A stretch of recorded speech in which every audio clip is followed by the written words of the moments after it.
सूरज ढल चुका था और रास्ते सुनसान हो चले थे। एक आदमी थका हारा अपनी पुरानी सी कार चलाते हुए घर लौट रहा था। तभी उसने देखा कि एक बूढ़ी औरत सड़क के किनारे खड़ी है, परेशान और घबराई हुई। उसकी कार का टायर पंचर हो गया था। बिना कोई देर किए उसने अपनी गाड़ी रोकी और धीरे धीरे उस औरत के पास गया। बूढ़ी औरत थोड़ी डरी हुई थी क्योंकि सामने खड़ा आदमी थोड़ा बिखरे हुए कपड़ों में था, चेहरा थका हुआ और हाथ खुरदरे। मगर उस आदमी की आंखों में एक सच्चाई थी, एक अपनापन। उसने हल्की मुस्कान के साथ कहा, चिंता मत कीजिए मैम, मैं आपकी मदद करने आया हूँ। मेरा नाम लियम एंडरसन है। उसने बिना कुछ सोचे टायर बदलना शुरू किया। हाथ गंदे हुए, थोड़ी चोट भी लगी, लेकिन उसने एक बार भी शिकायत नहीं की। जब काम पूरा हुआ तो बूढ़ी औरत ने कांपती आवाज में पूछा, बेटा मैं तुम्हारा ये एहसान कैसे चुकाऊं?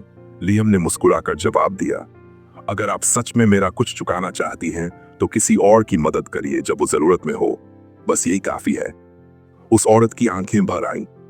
उसी शाम वो एक छोटे से कैफे में गई जहां की लाइटें मध्यम थीं और माहौल थोड़ा उदास सा था। एक वेट्रेस आई जो साफ तौर पर गर्भवती थी, बेहद थकी हुई, मगर फिर भी वो चेहरे पर मुस्कान लिए बेहद प्यार से सेवा कर रही थी।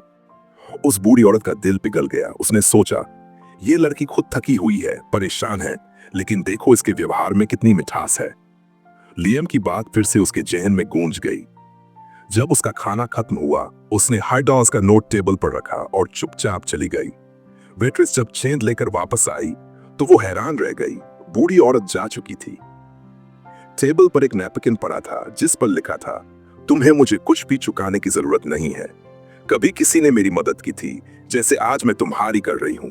अगर तुम वाकई मेरा धन्यवाद करना चाहती हो तो इस मोहब्बत की चेन को यहीं खत्म मत होने देना। और उस नैपकिन के नीचे $4 के नोट रखे थे।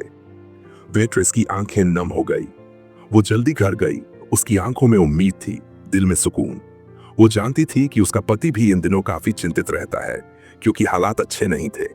जब वो घर पहुंची उसने अपने पति को गले लगाया और उसकी आंखों में देखकर कहा, अब सब ठीक हो जाएगा। मैं तुमसे बहुत प्यार कर रही हूँ लियम एंडरसन।